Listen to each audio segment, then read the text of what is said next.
आदाब नाज़रीन, मैं हूं रहमत कलीम और आप देख रहे हैं भारत एक्सप्रेस उर्दू। फ़लस्तीन और गज़ा में जंग जारी है, लेकिन इस बीच एक नई चाल इसराइल की सामने आई है और वो ये है कि गज़ा को दो हिस्सों में तकसीम कर दिया है और एक हिस्से पर मजबूत पकड़ बनाने की कोशिश की जा रही है ताकि धीरे धीरे कब्जा जमाया जा सके।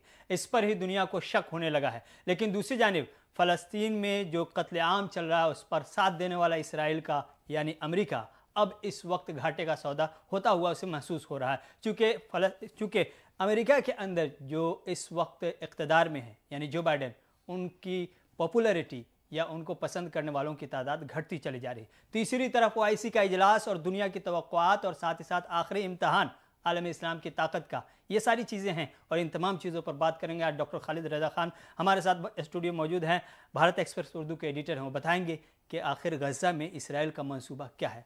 डॉक्टर साहब, तस्वीर ये बन रही है कि गज़ा में दो हिस्सों में, साउथ और नॉर्थ दो हिस्सों में गज़ा को तकसीम कर दिया इसराइली फ़ौज ने और अब खबर ये आ रही है कि इस तकसीम को हम फ़लस्तीनी अथॉरिटी के सदर महमूद अब्बास ने बाज़ाब्ता तौर पर तशवीश का इजहार किया है। कई ममालिक के रहनुमा को फ़ोन करके कहा है कि ये डिवाइड बर्दाश्त नहीं की जाएगी चूँकि ये एक चाल है। क्या आपको भी लगता है ये चाल है? इसके पीछे की सच्चाई क्या है? क्या मंसूबा हो सकता है, मिशन क्या हो सकता है?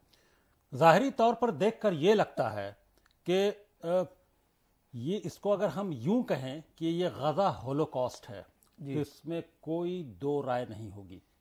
मैं गज़ा होलोकॉस्ट ही कहूँगा इसे, क्योंकि जिस तरह से यहूदियों ने जर्मनी में जो झेला कि एक कैंप में उन्हें एक बड़े हॉल में एक कैंप में इकट्ठा करके उन्हें गैस चैम्बर बनाकर उसको उनका कत्लेआम किया गया, उसी तरह से गज़ा एक महदूद इलाका है। उस पूरे इलाके में 23 लाख की आबादी है। उस पूरी 23 लाख की आबादी को गैस चैम्बर में तब्दील कर दिया गया है। इतनी बमबारी की गई है कि 2 न्यूक्लियर बॉम्ब के बराबर बमबारी की गई। सांस लेना मुश्किल है। हर तरफ आग और बारूद और का धुआं दिखाई दे रहा है। हर तरफ गर्द गुबार का आलम है। ऐसे में इसे होलोकॉस्ट नहीं कहा जाए तो और क्या कहा जाए। इसलिए महमूद अब्बास की जो तशवीश है वो पूरी दुनिया के जो सेंसिबल अवाम है, जो तमाम तरह ममालिक में मुजाहरा कर रहे हैं, उनकी भी वही तशवीश है। गज़ा को एक तरह से कब्जा करने की का प्लान है इसराइल का।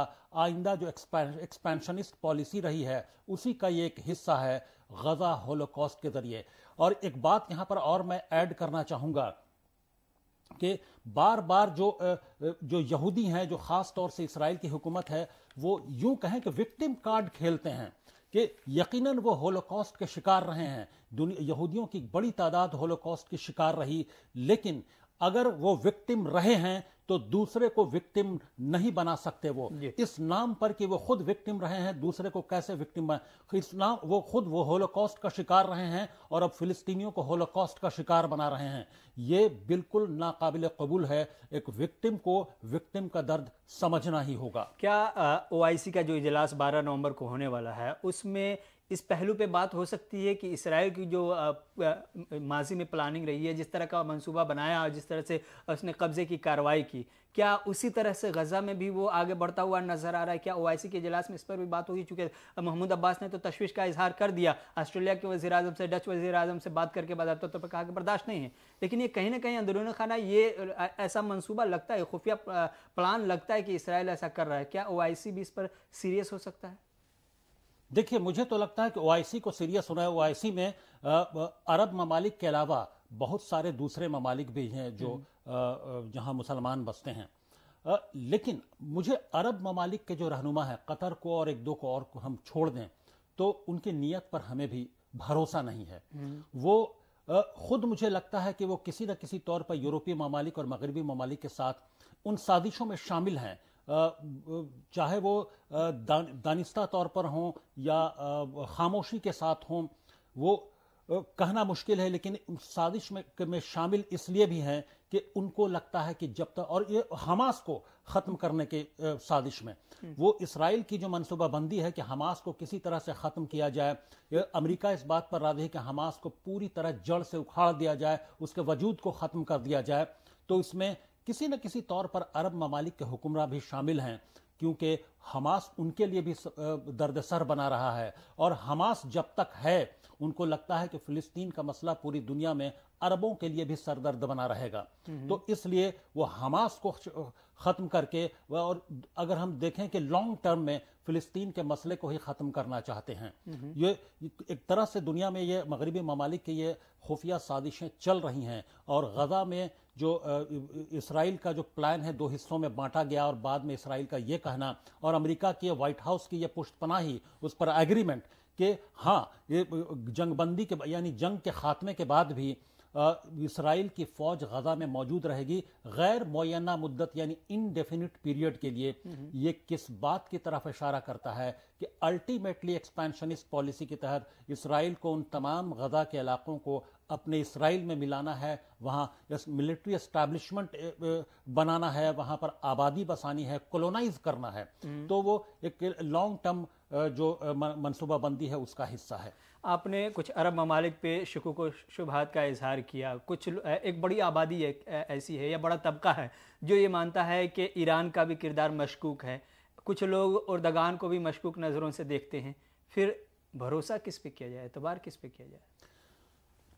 اگر واقعی بھروسہ کیا جاتا، کیونکہ مشکوک اس لیے ہے کہ 10,000 سے زیادہ لوگوں کی جانیں جا چکی ہیں، جس میں تقریباً آدھے بچے ہیں، معصوم بچوں کی جان جا رہی ہے، وہ اتنا زیادہ ہو چکا ہے. اگر ہم مجموعی طور پر دیکھیں تو 40,000 سے زیادہ لوگ وہاں پر متاثر ہیں، جس میں 10,000 سے زیادہ لوگوں کی جان جا چکی ہے، اور 30-32 ہزار لوگ بری طرح سے زخمی ہیں.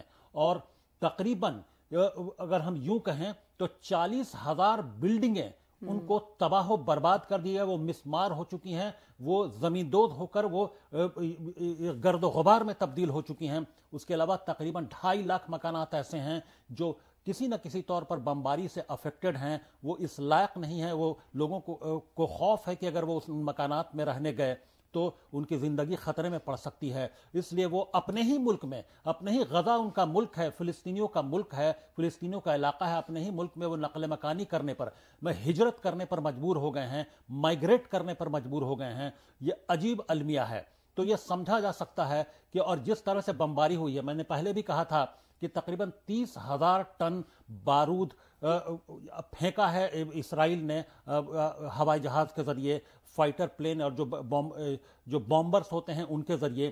تو یہ 30,000 ٹن جو بارود ہے وہ 2 نیوکلیئر بام سے کہیں زیادہ ہوتا ہے. تو اب تباہی کا اندازہ لگایا جا سکتا ہے کہ وہ پورا غزہ کا علاقہ جو ایک محدود علاقہ ہے، چند کلومیٹر کے دائرے میں سمٹا ہوا علاقہ ہے، وہ مکمل طور پر ایک گیس چیمبر میں تبدیل ہو چکا ہے. اسے ہولوکاسٹ نہیں کہا جائے گا تو اور کیا کہا جائے گا؟ لیکن ایک سوال یہ بھی ہے کہ چونکہ بھروسے کے قابل تو کوئی مسلم OIC کے ممبران ممالک نظر نہیں آ رہے ہیں، لیکن جو 12 نومبر کو ہیڈ آف اسٹیٹس ہیں OIC کے، ان کی ملاقات ہونی ہے. اس بھروسے کی کمی کے بیچ بھی کیا کسی طرح کے توقعات ہیں آپ کو اس اجلاس سے؟ دیکھیے، توقعات بہت زیادہ قطعی نہیں، کیونکہ اتنے زیادہ لوگوں کی جان جا چکی. جو میں نے ابھی تمام فگرز بتائے، وہ ان فگرز کو دیکھتے ہوئے اس کے باوجود ان کی طرف سے کوئی عملی اقدامات کسی بھی OIC کنٹری کے جو سربراہ ہے، جو حکمراں ہیں، اس کی طرف سے کوئی بھی عملی قدم نہیں اٹھایا گیا، سوائے یہ کہ چند جو سطحی اقدام ہیں کہ پروڈکٹ کا بائیکاٹ کر دیا جو اسرائیلی پروڈکٹ ہیں، اور چند جو سخت الفاظ کا، مذمتی الفاظ کا استعمال. اس کے علاوہ انہوں نے کوئی قدم عملی طور پر نہیں اٹھایا ہے. اور یہاں تک کہ المیہ یہ ہے کہ UN کے انروا جو UN کا ادارہ ہے، اس نے بھی اس بات کو کسی نے ڈائریکٹلی انڈائریکٹلی تسلیم کر لیا ہے کہ جو غزہ کو 2 حصوں میں تقسیم کرنے کا جو اسرائیل کا جو کیا ہے اور لوگوں کو نقل مکانی کرنے پر مجبور کر رہا ہے، اس کو ایک سائلنٹ سپورٹ UN کی اس ادارے کا بھی ہے. یہ بہت المیہ ہے کہ تمام OIC کنٹریز، UN کا ادارہ، یہ سب مل کر 10-11 ہزار لوگوں کو اتنی بڑی تباہی اور غزہ کو گیس چیمبر بننے دیا. اس کے باوجود کوئی عملی اقدام نہیں اٹھایا. کسی کے اندر وہ بوتا نہیں ہے. امریکہ لگاتار اپنے جنگی بیڑے بھیج رہا ہے، لگاتار طرح طرح کے بامب سپلائی کر رہا ہے اسرائیل کو. 2 جنگی بیڑا علاقے میں پہنچا چکا ہے، وہاں سے سپلائی جاری ہے. لیکن کیا کسی جو اسرائیل کی جارحیت کو سپورٹ کر رہا ہے، کیا کسی OIC کنٹری میں اتنی ہمت ہے، اتنا دوراندیشی ہے کہ وہ معصوم فلسطینیوں کے سپورٹ میں اور اسرائیل کے جارحانہ قدم کو جو قتل عام کر رہا ہے اس کو روکنے کے لیے بھی کم سے کم کچھ جنگی بیڑے بھیج دیں، کچھ اقدام کر لیں؟